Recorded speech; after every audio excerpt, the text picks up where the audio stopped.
সুপ্রিয় শিক্ষার্থীরা, আশা করি তোমরা সবাই ভালো আছো। আমিও ভালো আছি। আজকে তোমাদের আমি ক্লাস নেব। আমি মোহাম্মদ রবিউল ইসলাম, প্রভাষক হিসাব বিজ্ঞান, Majid Zarina foundation school and college, Naria, Shariatpur. সুপ্রিয় শিক্ষার্থীরা, একাদশ শ্রেণীর শিক্ষার্থী, ব্যবসায় শিক্ষা বিভাগের শিক্ষার্থীরা, তোমাদের জন্য আজকে হিসাব বিজ্ঞানের প্রথম পত্রের ষষ্ঠ অধ্যায় প্রাপ্য হিসাবের হিসাব রক্ষণ, অ্যাকাউন্টিং ফর রিসিভেবল। একটি চিত্র প্রদর্শন করা হয়েছে যেখানে দেখানো হয়েছে প্রাপ্য হিসাবে টাকা। বর্তমান বিশ্বে অধিকাংশ ব্যবসা প্রতিষ্ঠান ধারে লেনদেন করে থাকেন, আর এই লেনদেনের মাধ্যমে সৃষ্টি হয় প্রাপ্য সমূহ। প্রাপ্যসমূহ প্রতিষ্ঠানের একটি গুরুত্বপূর্ণ চলতি সম্পদ। এটি নির্ধারণ, মূল্যায়ন ও নিয়ন্ত্রণের উপর প্রতিষ্ঠানের লাভজনকতা ও ব্যবস্থাপকদের দক্ষতা নির্ভর করে। এই অধ্যায়ে প্রাপ্যসমূহ হিসাব লিপিবদ্ধকরণ থেকে শুরু করে নিয়ন্ত্রণ এবং এই সংক্রান্ত যাবতীয় হিসাব তথ্য সরবরাহ করার বিষয়ে আলোচনা করা হবে।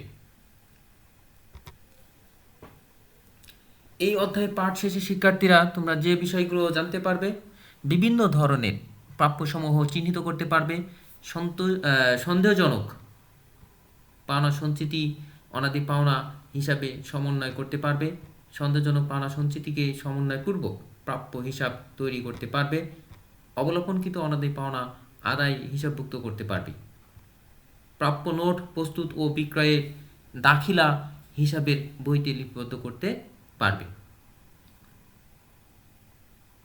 প্রাপ্য হিসাব ও এর প্রকারভেদ, রিসিভেবল অ্যান্ড ইটস ক্লাসিফিকেশন। প্রাপ্যসমূহ বলতে গ্রাহকের নিকট হতে লেনদেনের আর্থিক মূল্য বাবদ ভবিষ্যতে নগদ আদায়যোগ্য প্রতিষ্ঠানের দাবিকে বোঝায়। যখন কোনো ব্যক্তি বা প্রতিষ্ঠান ধারে অপর ব্যক্তি বা প্রতিষ্ঠানের নিকট পণ্য বা সেবা বিক্রয় করে, তখন প্রাপ্যসমূহ সৃষ্টি হয়। আর্থিক অবস্থা প্রদর্শনের প্রাপ্য হিসাব সমূহকে সম্পত্তি হিসেবে দেখানো হয়।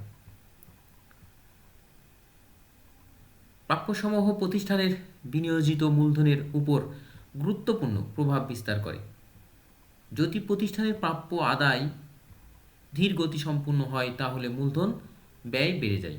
এর ফলে প্রতিষ্ঠানের আর্থিক সচ্ছলতার উপর ব্যাপক প্রভাব পড়ে, যা প্রতিষ্ঠানের মুনাফাকে প্রভাবিত করে। সিপিএ অস্ট্রেলিয়া জরিপ অনুসারে একটি প্রতিষ্ঠানের সফলতার মূলে রয়েছে প্রাপ্য হিসাব সময়ের সঠিক ব্যবস্থাপনা। যখন প্রতিষ্ঠানের আকার দ্রুত বৃদ্ধি পেতে থাকে, তখন আয় এবং প্রাপ্যসমূহ বেড়ে যায়। অধিকাংশ ক্ষেত্রেই দেখা যায় যে প্রতিষ্ঠানের সম্পত্তি সময়ের মধ্যে অন্যতম হচ্ছে প্রাপ্যসমূহ। একটি লাভজনক প্রতিষ্ঠানও ব্যবসা সম্প্রসারণকালে তারল্য সংকটে পড়তে পারে যদি পাওনা আদায়ে সমস্যার সম্মুখীন হয় অথবা পূর্ণাঙ্গ পাওনা আদায়ে অসমর্থ হয়। তাছাড়া আর্থিক মন্দার সময় অনাদি পাওনা প্রতিষ্ঠান নিয়ে ভয়ানক তারল্য সংকট সৃষ্টি হতে পারে, কারণ একদিকে প্রতিষ্ঠান নগদ আদায় করতে অসমর্থ হয়, অন্যদিকে সহজ শর্তে ঋণ গ্রহণ করে নগদ অর্থের চাহিদা মেটাতে পারে না। প্রতিষ্ঠানকে অবশ্যই প্রাপ্য সমূহের কত অংশ নগদে আদায় হবে তা সম্পর্কে পূর্ণ ধারণা থাকতে হবে। সময়ের ভিত্তিতে প্রাপ্যসমূহকে দুই ভাগে ভাগ করা হয়েছে। এক, স্বল্পমেয়াদী প্রাপ্য সমূহ, শর্ট টার্ম রিসিভেবল। 1 বছর অথবা একটি পরিচালন চক্র এর মধ্যে যেটি বড় তার মধ্যে যে প্রাপ্যসমূহ আদায় প্রত্যাশা করা হয় তাকে স্বল্পমেয়াদী প্রাপ্যসমূহ বলা হয়। দীর্ঘমেয়াদী প্রাপ্যসমূহ, লং টার্ম রিসিভেবল, স্বল্পমেয়াদী প্রাপ্যসমূহের বৈশিষ্ট্য পূর্ণ করে না এরূপ প্রাপ্যসমূহের দীর্ঘমেয়াদী প্রাপ্যসমূহ বলা হয়। অর্থাৎ দীর্ঘমেয়াদী প্রাপ্যসমূহ 1 বছর অথবা একটি পরিচালন চক্রের মধ্যে যেটি বড় সেই সময়ের মধ্যে আদায়ের প্রত্যাশা করা হয় না।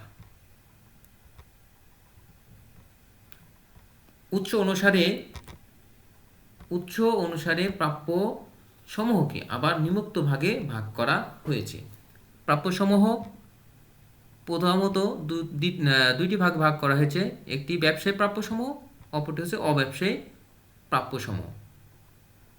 ব্যবসায়ী প্রাপ্যসমূহ ট্রেড রিসিভেবল আর অব্যবসায়ী প্রাপ্যসমূহ নন ট্রেড রিসিভেবল। তো ব্যবসায়ী প্রতিষ্ঠানের প্রাপ্য সমূহ আবার দুই ভাগে ভাগ করা হয়, প্রাপ্য হিসাব অর্থাৎ অ্যাকাউন্টস রিসিভেবল, আর দ্বিতীয়ত হচ্ছে প্রাপ্য নোটস রিসিভেবল। ব্যবসায়ী প্রাপ্য সমূহ হচ্ছে গ্রাহকের নিকট হতে ব্যবসা প্রতিষ্ঠানের পাওনা সমূহকে ব্যবসায়ী প্রাপ্য সমূহ বলে। ধারে পণ্য বা সেবা বিক্রয় হচ্ছে ব্যবসায়ের স্বাভাবিক কাজ। ধারে এই পণ্য বা সেবা বিক্রয়ের ফলে ব্যবসা প্রাপ্য সমূহ সৃষ্টি হয়। হিসাবরক্ষণের সুবিধার জন্য ব্যবসায় প্রাপ্য সমূহকে দুই ভাগে ভাগ করা হয়েছে। এক, প্রাপ্য হিসাব অ্যাকাউন্ট রিসিভেবল, দায় পরিশোধের শুধুমাত্র মৌখিক প্রতিশ্রুতি বিপরীতে বিক্রেতা পণ্য বা সেবা ধারে সরবরাহ করলে ক্রেতার নিকট বিক্রেতার যে দাবি সৃষ্টি হয় তাকে প্রাপ্য হিসাব বলে। সাধারণত 30 থেকে 60 দিনের মধ্যে প্রাপ্য হিসাবের পাওনা আদায় করা হয়। এই কারণে প্রতিষ্ঠানের নগদ অর্থের অন্যতম উৎস হচ্ছে প্রাপ্য হিসাব। প্রাপ্য হিসাবকে account receivable, credit, open account বা সান্ড্রি ডেবিটর্স বা ট্রেড ডেবিটর্স বা রিসিভেবল ফ্রম কাস্টমার ইত্যাদি নামে অভিহিত করা হয়। তো সুপ্রিয় শিক্ষার্থীরা, এই ইংরেজি নামগুলো তোমরা অবশ্যই মনে রাখবে যে এই নামগুলো সংক্ষেপে প্রাপ্য হিসাব বা ইংরেজিতে প্রাপ্য হিসাব বাংলায় বলা যাবে। দ্বিতীয়ত প্রাপ্য নোটের মধ্যে দায় পরিশোধের লিখিত প্রতিশ্রুতির বিপরীতে ক্রেতার নিকট ধারে পণ্য বা সেবা বিক্রয় করলে বিক্রেতার যে দাবি সৃষ্টি হয় তাকে প্রাপ্য নোট বলে। প্রাপ্য নোট একটি হস্তান্তরযোগ্য দলিল। এই দলিলে মেয়াদ পূর্তির পূর্বেই পাট্যাকরণের মাধ্যমে নগদে রূপান্তর করা যায়। এর মেয়াদকাল 60 থেকে 90 দিন বা তার চেয়ে বেশি হতে পারে। প্রাপ্য নোট মেয়াদ শেষে সুদসহ আদায় হয়। অব্যবসায়ী প্রাপ্যসমূহ নন ট্রেড রিসিভেবলের মধ্যে ব্যবসায় প্রতিষ্ঠান স্বাভাবিক ব্যবসা পরিচালনা বহির্ভূত অকারবারি লেনদেন থেকে যে প্রাপ্যসমূহ সৃষ্টি হয় তাকে অব্যবসায়ী প্রাপ্যসমূহ বলে। ব্যবসায়িক প্রতিষ্ঠানের কর্মকর্তা কর্মচারীদের প্রদত্ত অগ্রিম ও ধারে প্রাপ্য সুদ ও লভ্যাংশ, আয়কর ফেরত, সম্ভাব্য ক্ষতির বিপরীতে জমা, সহযোগী প্রতিষ্ঠানকে প্রদত্ত ঋণ, মামলার বিবাদীর নিকট প্রাপ্য অর্থ ইত্যাদি হচ্ছে অব্যবসায়ী প্রাপ্যসমূহের উদাহরণ। এ ধরনের প্রাপ্যসমূহ সচরাচর সৃষ্টি হয় না বলে এগুলোকে পৃথক শিরোনামে শ্রেণীভুক্ত করে আর্থিক অবস্থার বিবরণীতে দেখানো হয়। এ ধরনের লেনদেনের জন্য দলিল বা প্রমাণাদি থাকে। প্রাপ্য হিসাবের মূল্যায়ন, ভ্যালুয়েশন অফ রিসিভেবল। প্রাপ্য হিসাবসমূহের আর্থিক অবস্থার বিবরণীতে চলতি সম্পত্তি হিসাবে দেখানো হয়। অনাদি পাওনার পরিমাণ নির্ণয় সঠিক না হলে আর্থিক বিবরণী প্রতিষ্ঠানের প্রকৃত আর্থিক অবস্থা প্রকাশ করে না। ব্যবসায়ের প্রকৃত ভেদে অনাদি পাওনার পরিমাণে পার্থক্য দেখা যায়।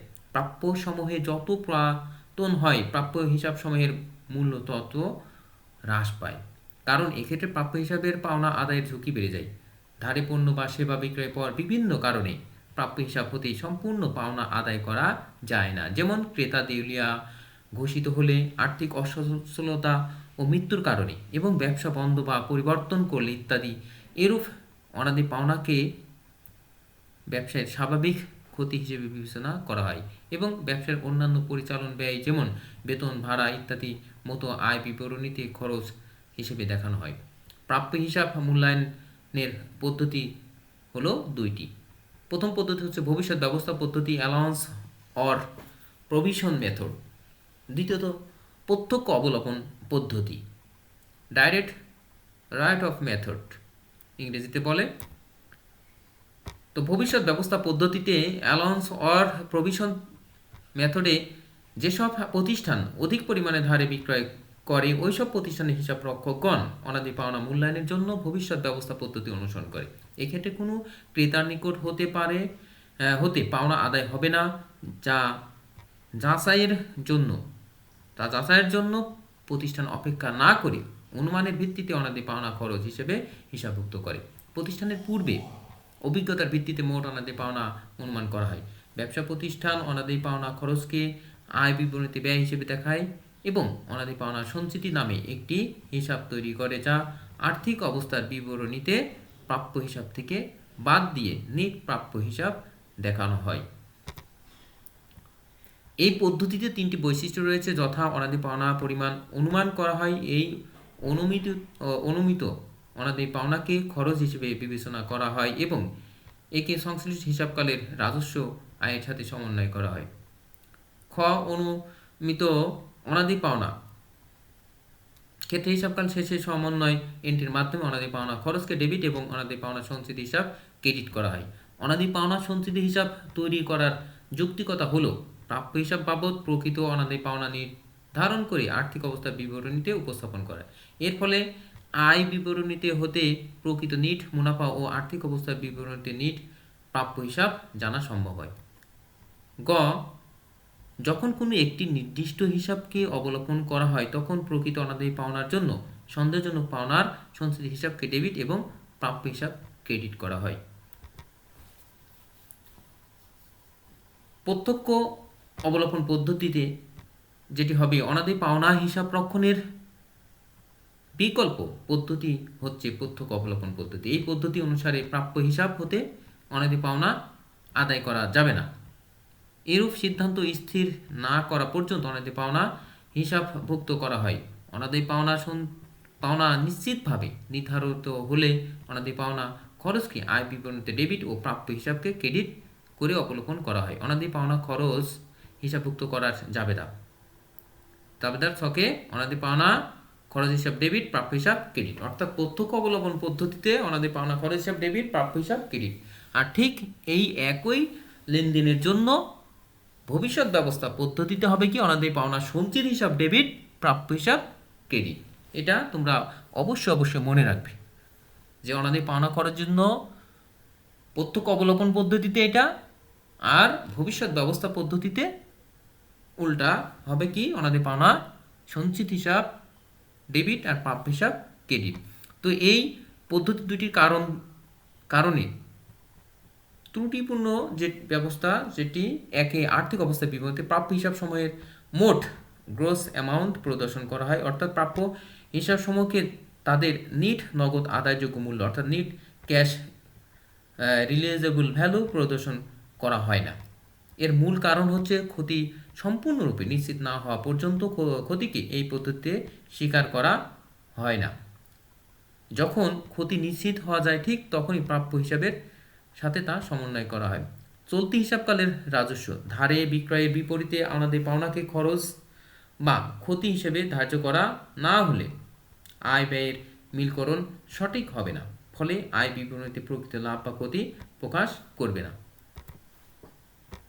অনাদায়ী পাওনা এবং সন্দেহজনক পাওনা সঞ্চিতি, bad ডেপ্ট expense and allowance for doubtful ডেপ্ট। অনাদায়ী পাওনা ব্যাড ডেপ্ট এক্সপেন্স সার্বিক প্রচেষ্টা থাকা সত্ত্বেও ও ধারে বিক্রয়ের যে অর্থ ক্রেতার নিকট হতে আদায় করা সম্ভব হয় না তাকে অনাদায়ী পাওনা বলে। অনাদায়ী পাওনা প্রতিষ্ঠানের স্বাভাবিক ক্ষতি যা পরিচালন ব্যয় হিসেবে আয় বিবরণীতে দেখানো হয়। নির্দিষ্ট হিসাবকাল শেষে এই খরচকে বন্ধ করে দিতে হয়, যার জন্য আয় বিবরণী ডেবিট এবং অনাদায়ী পাওনা খরচকে ক্রেডিট করতে হয়। অর্থাৎ অনাদায়ী পাওনা একটা খরচ, এই জন্য এটি জাবেদা দিতে হবে এবং এটি বছর শেষে বন্ধ করার জন্য সমাপনী জাবেদার মাধ্যমে বন্ধ করে দিতে হবে। তো অনাদায়ী পাওনা সঞ্চিতি, অ্যালাউন্স ফর ডাউটফুল ডেপ্ট, প্রাপ্য হিসেবে যত টাকা নগদে আদায় করা যাবে তার সঠিক পরিমাণ পূর্বে নির্ধারণ করা কঠিন। তাই ভবিষ্যতে অনাদায়ী পাওনার ক্ষতি মোকাবেলা করার জন্য পূর্বে থেকে যে সঞ্চিতি ব্যবস্থা করা হয় তাকে অনাদায়ী পাওনা সঞ্চিতি বলে। আর্থিক অবস্থা বিবরণীতে অনাদায়ী পাওনা সঞ্চিতিকে প্রাপ্য হিসাব থেকে বাদ দিয়ে দেখানো হয়। অনাদায়ী পাওনা ও অনাদায়ী পাওনা সঞ্চিতির মধ্যে নিম্নের পার্থক্য উল্লেখযোগ্য। অনাদায়ী পাওনা আদায়ের চূড়ান্ত চেষ্টার পরও প্রাপ্য হিসাব হতে যে পরিমাণ অর্থ আদায় করা যায় না তাকে অনাদায়ী পাওনা বলে। ভবিষ্যৎ অনাদায়ী পাওনার ক্ষতি মোকাবেলা করার জন্য পূর্ব থেকে যে সঞ্চিতি ব্যবস্থা করা হয় তাকে অনাদায়ী পাওনা সঞ্চিতি বলে। অনাদায়ী পাওনা কারবারের একটি নিশ্চিত ক্ষতি আর অনাদায়ী পাওনা সঞ্চিতি কারবারের সম্ভাব্য ক্ষতির বিপক্ষে একটি আগাম ব্যবস্থা। এটি ভবিষ্যতে আদায় হতেও পারে, নাও হতে পারে। লোকসান হিসেবে স্বীকৃতি দেওয়া হলেও বাস্তবে সম্পূর্ণ ক্ষতি নাও হতে পারে। অনাদি পাওনা রেয়ামিলে ডেবিট জের কলমে দেখানো হয়, আর অনাদি পাওনা সঞ্চিতি জের চলতি বছরেই অনাদি পাওনা হিসাবের জের চলতি বছরে বন্ধ করা হয়, আর অনাদি পাওনা সঞ্চিতি পরবর্তী হিসাবকালের রেয়ামিলের ক্রেডিট জের কলামে দেখানো হয়, আর সঞ্চিতির জের পরবর্তী বছরে স্থানান্তর করা হয়। অনাদি পাওনা সঞ্চিতি অনাদি পাওনা ক্ষতি বিধায় উদ্ধৃতপত্রে প্রদর্শিত হয় না, আর অনাদি পাওনা সঞ্চিত উদ্ধৃতপত্রে দেনার হতে বাদ দিয়ে দেখানো হয়।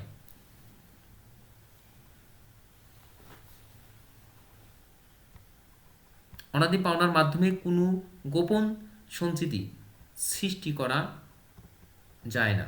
অনাদি পাওনার মাধ্যমে কোনো গোপন সঞ্চিতি সৃষ্টি করা যায় না।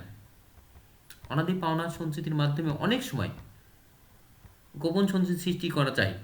অনাদি পাওনা হিসাবভুক্ত করার সময় অনাদি পাওনাকে ডেবিট এবং প্রাপ্য হিসাব ক্রেডিট করা হয়। এর ফলে প্রাপ্য হিসাবের পরিমাণ সরাসরি হ্রাস পায়। সঞ্চিতি হিসাব ভুক্ত করার সময় অনাদায়ী পাওনা হিসাবকে ডেবিট এবং অনাদায়ী পাওনা সঞ্চিতি হিসাবকে ক্রেডিট করা হয়। এর ফলে দেনাদারের পরিমাণ সরাসরি হ্রাস পায় না। অনাদায়ী পাওনার স্বাভাবিক জের ডেবিট এবং অনাদায়ী পাওনা সঞ্চিতির স্বাভাবিক জের ক্রেডিট হয়।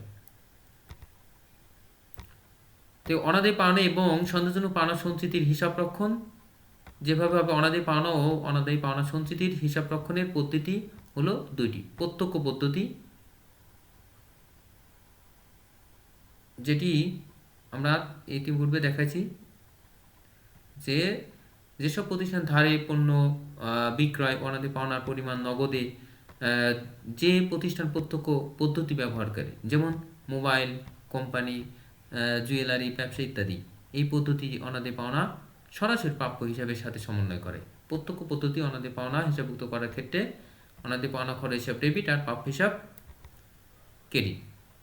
তো এক্ষেত্রে একটি উদাহরণ তোমাদেরকে উপস্থাপন করে দেখিয়ে দিয়েছি যে কাকন লিমিটেড এর 2012 সালে 31 ডিসেম্বর তারিখে প্রাপ্য হিসাবের পরিমাণ 92,000 টাকা। একই তারিখে অনাদায়ী পাওনার পরিমাণ 2,000 টাকা। করণীয় 2012 সালে 31 ডিসেম্বর তারিখে অনাদায়ী পাওনা হিসাবভুক্ত করো। এখানে অনাদায়ী পাওনা খরচ হিসাব ডেবিট, প্রাপ্য হিসাব টাকা হবে 2,000, কারণ অনাদায়ী পাওনা 2,000 টাকা ধার্য করা হয়েছে। এখানে একটি তোমাদের জন্য কাজ দিয়েছি। তো সুপ্রিয় শিক্ষার্থীরা, কাজটি তোমরা বুঝে বাসায় করবে, বা আমি একটু বলি। কাজ 1, মাসুদ অ্যান্ড কং এর লিমিটেড 2013 সালে 31 ডিসেম্বর সমাপ্ত বছরে ধারে বিক্রয় পরিমাণ ছিল 20 লাখ টাকা এবং প্রাপ্য হিসাবের পরিমাণ ছিল 5 লাখ টাকা। মাসুদ অ্যান্ড কং এর মর্মে নিশ্চিত হয়েছে একজন গ্রাহক মিস্টার মাহফুজ দেউলিয়া ঘোষিত হওয়ার কারণে তার নিকট প্রতিষ্ঠানের প্রাপ্য 2,500 টাকা আদায় করা যাবে না। করণীয় 31 ডিসেম্বর তারিখে অনাদায়ী পাওনা হিসাবভুক্ত কিভাবে হবে। তো শিক্ষার্থীরা, আশা করি তোমাদের প্রথম পত্রে হিসাব বিজ্ঞান প্রথম পত্রের প্রাপ্য হিসাব অর্থাৎ ষষ্ঠ অধ্যায় এই অধ্যায় অঙ্ক আমরা পরের ক্লাসে দেখাবো। অঙ্ক অবশ্যই সহজ। আমরা প্রাপ্য হিসাব সম্পর্কে ইতিপূর্বেও বিভিন্ন ক্লাসে বিভিন্ন সময় আমরা পড়েছি, এবং প্রাপ্য হিসাব সম্পর্কে আশা করি তোমরা ক্লাসটি ভালোভাবে বুঝতে পেরেছো। তারপরেও যদি কোনো সমস্যা মনে হয় তাহলে অবশ্যই যোগাযোগ করবে, এবং কোনো প্রশ্ন থাকলে আমাকে জানাবে। তো আজকের মতো এই পর্যন্তই ক্লাস। সকলকে ধন্যবাদ। আসসালামু আলাইকুম।